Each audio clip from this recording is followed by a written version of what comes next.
It is a dish that demands you get your hands dirty, leaving you with sticky fingers and a sense of absolute culinary satisfaction. In the bustling hawker centers and high-end seafood restaurants of Singapore, one plate stands above the rest as the undisputed national icon: chili crab. But this isn't just a recipe. It is a story of mid-century ingenuity. A humble street-side experiment that transformed into a global gastronomic phenomenon. The year was 1956.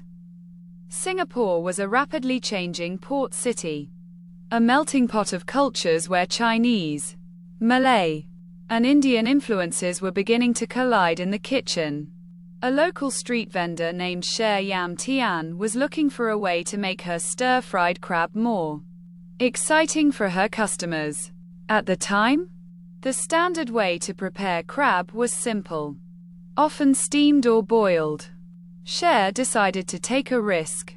She grabbed a bottle of chili sauce and a bottle of tomato sauce from her pantry, tossed them into a wok with fresh crab, and created something entirely new. It was a bold, unconventional move that defied the traditional, subtle flavor profiles of the era. What started as a simple stir-fry quickly evolved. As the dish gained popularity, other local chefs began to refine the sauce. They realized that while the tomato and chili base provided the perfect sweet and savory foundation, it needed something more to give it body. The breakthrough was the addition of beaten eggs.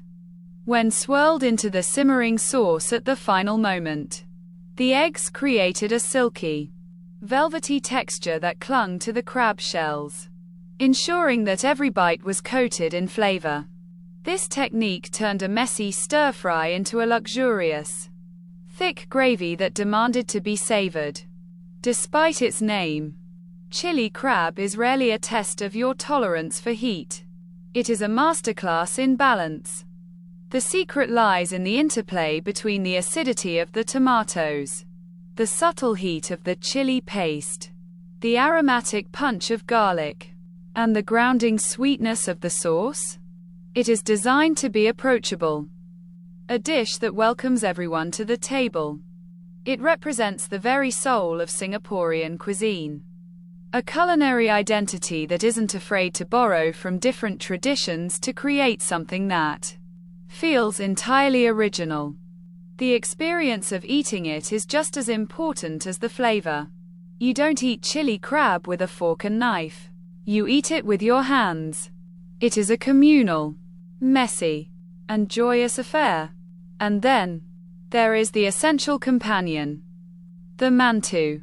These small, golden brown buns are deep fried to a crisp on the outside while remaining fluffy and soft on the inside. They serve a singular, vital purpose: to act as a sponge, mopping up every last drop of that rich, spicy sweet sauce. Watching a diner tear open a hot mantou and drag it through the remaining gravy is perhaps the most iconic image of Singaporean dining. Over the decades, the dish has moved from the street carts of the 50s to the center stage of international food culture.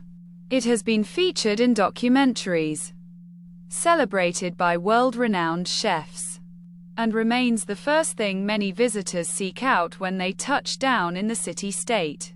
It is a reminder that some of the world's most beloved traditions didn't start in a test kitchen or a fine dining establishment. They started with a home cook who wasn't afraid to experiment with what she had on hand. Today, whether you are sitting at a plastic table under the fluorescent lights of a hawker center or in a white tablecloth restaurant overlooking the harbor, the experience remains the same. It is a dish that forces you to slow down, to engage with your food, and to appreciate the history hidden in every bite. It is a testament to how a simple, creative spark can define the identity of a nation. So, the next time you find yourself faced with a plate of bright red, sauce-drenched crab, remember that you aren't just eating a meal. You are participating in a decades-old tradition of innovation, community, and the pure, unadulterated joy of a perfect sauce. Grab a bun, roll up your sleeves, and dive in.